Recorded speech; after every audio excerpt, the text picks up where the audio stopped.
tá? Porque assim, o que diferencia um computador clássico de um computador quântico?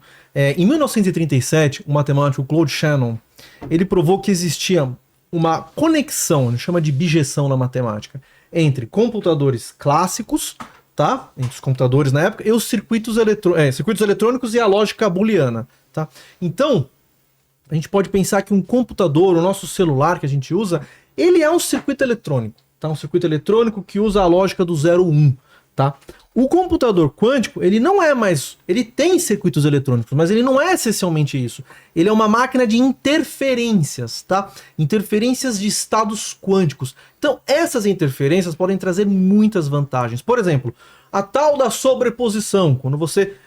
é bom desmistificar, né? A sobreposição é uma coisa que as pessoas colocam uma carga que não existe. Por exemplo, se eu tiver aqui, na geometria, você tem um vetor aqui que está na direção perpendicular. Aí você pode ter esse vetor aqui que está na direção horizontal. Esse daqui tem um pouco no vertical e um pouco no horizontal. Isso aqui é sobreposição, é rigorosamente isso. Não é uma figura de linguagem, é isso sobreposição, tá? Só que é do estado quântico, que é um ente que carrega toda a informação quântica. Então, quando você tem um circuito eletrônico, você vai fazer um algoritmo, os algoritmos que a Bruna trabalha, por exemplo. Você tem os seus qubits.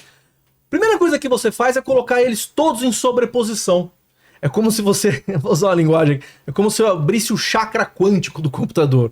Ele entrou na sua sobreposição, ele está ganhando o seu poder quântico ali. Quando o computador, você coloca ele em sobreposição inteirinho, imediatamente ele já começou a olhar todo o espaço de soluções possíveis, tá? Aquela ali, ele vai passar por todas. Então aquela pode ser legal, aquela não. E aí você vai construir o seu circuito eletrônico, que já abriu o caráter quântico. Você vai ter algumas peças que fazem interferências desses estados quânticos. E no final de tudo, você vai fazer uma medição. E aí tem uma coisa muito importante.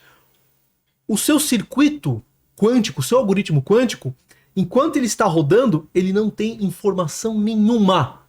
É zero a informação. Ele tem informação quântica. Ele não tem informação alguma. Ele está tratando de um outro mundo. É o mundo da informação quântica.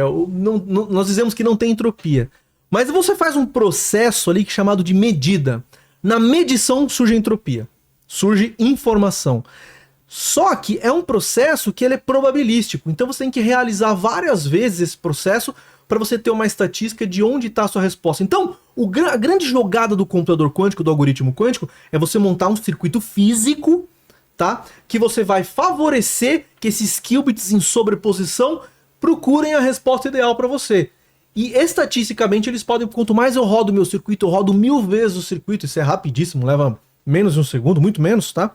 Você roda 1000 vezes o circuito e aí ele encontra uma resposta ideal. Nessa que o circuito tá entrando em sobreposição, em entrelaçamento, em interferência, você pode ter vantagens quânticas. A Bruna comentou, por exemplo, de 1994, o matemático Peter Shor, ele descobriu uma forma de fazer uma decomposição numérica de números primos. Por exemplo, hoje, o seu celular e o seu e-mail, o que garante, tá, a robustez da criptografia dele é que existe um teorema que tem 2000 anos, o teorema de Euclides, que diz que qualquer número natural pode ser escrito como um produto de números primos, tá? Só que se esse número é muito grande, você tem que conhecer números primos muito grandes. E é muito difícil calcular esses números primos porque não tem uma fórmula. Não tem fórmula para você achar número primo grande. Os pequenos até tem, os grandes não tem, tá? Então é um problema matematicamente muito difícil. Mas o que o Peter Shor fez? Ele viu que esse problema do Euclides, de 2000 anos atrás, se ele transformasse num problema quântico, ele não estaria mais preocupado em encontrar os números primos. Ele teria que encontrar padrões em ondas, tá? Ele transforma os números primos em padrões de ondas. Ele tem que olhar quando que essas ondas se encontram. É isso a matemática. Então, é uma outra forma de raciocinar. E isso traz, por exemplo, essa vantagem exponencial. Se eu disse aqui que um computador quântico é uma máquina de interferência, agora eu vou dizer o que ele faz. Ele reduz complexidade matemática. Tá? Então, complexidade é essa propriedade que a Bruna comentou. Que quando você tem um problema, se você, por exemplo, tem um problema de multiplicar dois números, tá? Os dois têm 3 dígitos, eu vou gastar alguns segundos para fazer essa conta. Se esses números não tiverem 3 dígitos, se eles tiverem, por exemplo, 6 dígitos. O tempo aumenta demais, tá? Então, isso é a complexidade. Quão rápido, quanto mais de esforço você precisa para você resolver o mesmo problema quando o problema é escalado, tá? O computador quântico, ele reduz essa complexidade. Então, problemas de logística. Um problema de logística, eu quero visitar 4 cidades, quero passar pelas 4 cidades fazendo o menor trajeto. Pô, isso é moleza, você faz na mão isso. Agora, e se for 50 cidades? Pô, 50 cidades você não calcula, isso leva 40 anos pra fazer esse cálculo, tá? Se for fazer o cálculo real. A computação não consegue fazer isso, tá? Mas, de repente, num computador quântico, você pode reduzir esse tempo para minutos, tá? Sai de anos para minutos. Então é por isso que a indústria está investindo nisso. Por exemplo, o Bradesco está investindo nisso. O Bradesco está em parceria com a IBM, eles estão focados em criptografia, tá? Na parte de segurança da informação. Só que, pô, eles também estão olhando a parte de logística, porque eles têm agências espalhadas pelo Brasil inteiro. Tem, sei lá, 900, 1.000, 3.000 agências, não sei quantas hoje eles têm. Mas tem que levar dinheiro físico para essas agências. Tem aposentado, pensionista lá que tem que pegar dinheiro físico real. Então, se eles tiverem uma melhoria na logística dele, que o caminhão consiga passar em cada cidade economizando um pouquinho, já é um lucro enorme que vai vir para o bolso do acionista e também do próprio banco, tá? Então, essa é a promessa, é usar esses pequenos probleminhas para construir algo grande. Então, a computação quântica, ela está surgindo de resolver problemas ainda que não têm interesse real, tá? São problemas que, no fundo, não servem para nada, né, Bruna? Os problemas atuais, que ela resolve bem, com eficiência. Nossa, ela resolve uns problemas que são incríveis, mas a gente não serve para... Mas, porém, quando você começa a juntar esses problemas que não servem para nada, você desenvolve um algoritmo como o do Shor. Ele usa os algoritmos clássicos lá para fazer uma coisa que é muito útil, tá? Então, essa é a mágica que a computação quântica traz a nível de computação. Mas a mágica maior é o que ela comentou, que é o Quantum Machine Learning, que a gente pode desenvolver, por exemplo, novos materiais, novos combustíveis, novas células de energia, bateria. Nós vamos ter uma guerra de bateria daqui a pouco aqui no mundo, tá? Com os carros elétricos. E aí? O que nós vamos fazer? Nós precisamos de material novo, nós precisamos de tecnologia nova. Tá? A tecnologia atual não vai dar conta da demanda que nós vamos precisar. Então é aí que entra, por exemplo, o Quantum Machine Learning. Tá? A gente explorar a natureza no seu nível mais profundo de forma quântica para desenvolver novos materiais. Essa é uma aplicação incrível. O que o Canadá está fazendo nesse... Aplicação real, você sabe de alguma indústria local lá? Eles estão interessados também nesse tipo de coisa, por exemplo, as coisas de Quantum Machine Learning, tem uma boa galera, mas tem também uma boa tradição teórica, né, por causa do Instituto Perímetro, que é de física teórica, a gente estava conversando antes, tem uma galera fazendo umas pesquisas muito interessantes com complexidade, que é uma coisa muito computacional, muito matemática, quase não tem física envolvida, mas é uma galera de computação matemática, tem galera juntando relatividade, que é um assunto bem mais diferente, mas em termos do país Canadá é meio difícil para eu falar, porque é um país grande, que nem o nosso, né? Eu não tenho tanto acesso assim, mas eles estão interessados a ponto de estar na estratégia nacional deles, né? Tá em todos os lugares, em termos de segurança, em termos de soberania também. Você estava me falando, Bruna, que o Canadá tá trazendo muito brasileiro. Por que tá acontecendo isso? Por que ele tá... Não sei se está trazendo muito brasileiro, mas assim, o Canadá, ele importa, acho que tem que importar um pouco pessoas, né? Não tem tanta gente lá. Do mundo todo, não é só... Mas o Canadá tem essa coisa, eles não têm uma população bem pequena, né? A população deles, eu acho, do país inteiro é meio que equivalente à do estado de São Paulo, eu não sei. Não, alguém me checa, porque eu não tenho certeza, mas é muito pouco.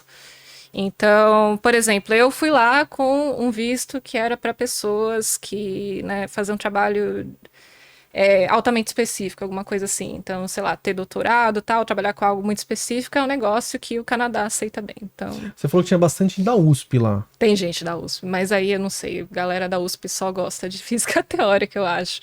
Eu não sei se há um incentivo particular para brasileiros. Eu acho que só... É mais para o mundo inteiro. Existe uma coisa assim, é o seguinte. A América Latina tem uma tradição interessante com física teórica. Acho que um pouco pelo fato da gente não ter tanto recurso para física experimental de ponta, a gente não tem os melhores equipamentos, a gente compensa com física teórica. Não é só o Brasil. A física, informação quântica no Brasil, tem uma galera muito boa. Isso é verdade. Pesquisa muito, né? A gente... falando de Brasil, uma das coisas é a parte acadêmica do Brasil. A gente tem pesquisas muito legais em coisas muito fundamentais de quântica. E aí eu acho que tem um pouco dessa tendência aí da galera querer o perímetro, que é muito teórico, muito de ponta, assim. Tem uma galera também da USP que fazia física teórica e migrou para lá. Olha que legal, né? Essa é uma visão que a gente não tem aqui no Brasil, né? Que a gente é bom, assim, na física teórica, tem uma explicação também, porque a gente não tem o recurso, né? Tem que ser bom e não sei se também que esse pessoal depois vai lá, o pessoal pega o pessoal bom aqui, depois que os caras ficam... É a fuga de cérebro, né? É a fuga de cérebro. Aí as grandes companhias levam esse pessoal lá para desenvolver para eles. Isso acaba acontecendo, infelizmente. Tá assim, pro Brasil, pra pessoa é bom, mas pro Brasil é perder essas pessoas. Mas está havendo um esforço muito grande, principalmente no estado de São Paulo, tá? Principalmente com a FAPESP, tá? Para trazer essa galera de volta pro Brasil, e inclusive importar os cérebros da América Latina aqui pro Brasil para desenvolver a nossa tecnologia quântica. Porque assim, o Brasil é um país que tem muito, muito a perder. Tá? Na parte da defesa, por exemplo, tem uma frase que eles usam que eu gosto muito, que é o seguinte. Eu até anotei aqui, porque eu anotei um monte de coisa, porque meu ano de 2024 foi física quântica. Tá? Então eu trouxe um monte de anotações. Eu trouxe uma aqui, por exemplo, que eu gosto da defesa, que é o seguinte: toda nação que valoriza o que tem, valoriza a defesa. Tá? Então o Brasil é um país que não tem conflito com os vizinhos, tá tudo resolvido as questões de fronteira, nós temos todos os minérios, todas as commodities, nós temos a nossa costa, a Amazônia Azul, que é uma poupança para as próximas gerações de brasileiros, o que tem de PIB na Amazônia Azul, tá? Agora é o seguinte, nós temos a Amazônia Azul? Temos como controlar aquilo? Nós temos tecnologia para sensoriar o fundo do mar? Nós temos um submarino nuclear para proteger os nossos interesses? Tá, contra outras nações que queiram pegar, por exemplo, o que nós temos. Nós temos uma montanha na Amazônia Azul do tamanho do território do Pará de metais terras raras. São metais que a gente utiliza para fazer nossas baterias, os iPhones. Isso daí é uma poupança para as próximas gerações, tá? Isso foi encontrado usando sensores simples. A pergunta é, quando a gente tiver sensores quânticos, o que a gente pode encontrar no fundo do mar? E ok, depois que a gente encontrar, como é que a gente garante a soberania daquele lugar no fundo do mar? No fundo do mar é submarino nuclear. Tá? Então a gente precisa desenvolver isso. Então o Brasil está fazendo um enorme esforço. Tá? Tem várias pesquisas muito interessantes. Depois a gente pode entrar nelas se você quiser. Aonde estão. A parte da defesa também está olhando com muito carinho. Mas acho que o Brasil, assim, pelo que eu vejo, o estado de São Paulo está encabeçando essa parte quântica aqui. Tá? Tipo, tem muita coisa acontecendo no Brasil inteiro, mas acho que São Paulo e Rio de Janeiro, o esforço está muito maior. Tá? Então a gente tá fazendo quase que tudo que o mundo está fazendo, só que em pequena escala, mas já é um primeiro passo. Já é um passo importante. Todo esse território, Vilela, que está em azul mais claro, tá? É território brasileiro. Tá? E tem tudo aí. Tem tudo. Tem energia, tem gases importantes, tem metais, tem comida. Então, assim, é chamado de Amazônia Azul porque é como se fosse uma floresta amazônica no fundo. Porque tem tanta coisa, tem tanta riqueza, tem tanto PIB aí embaixo, tá? Só que, assim, a gente já conhece uma parte, tá? Agora, o que a gente precisa fazer é conhecer tudo para valorizar o que temos para defender, tá? Só que para defender, nós temos que ter tecnologia também. Então, aí entra essas tecnologias quânticas que a ONU está comentando, tá?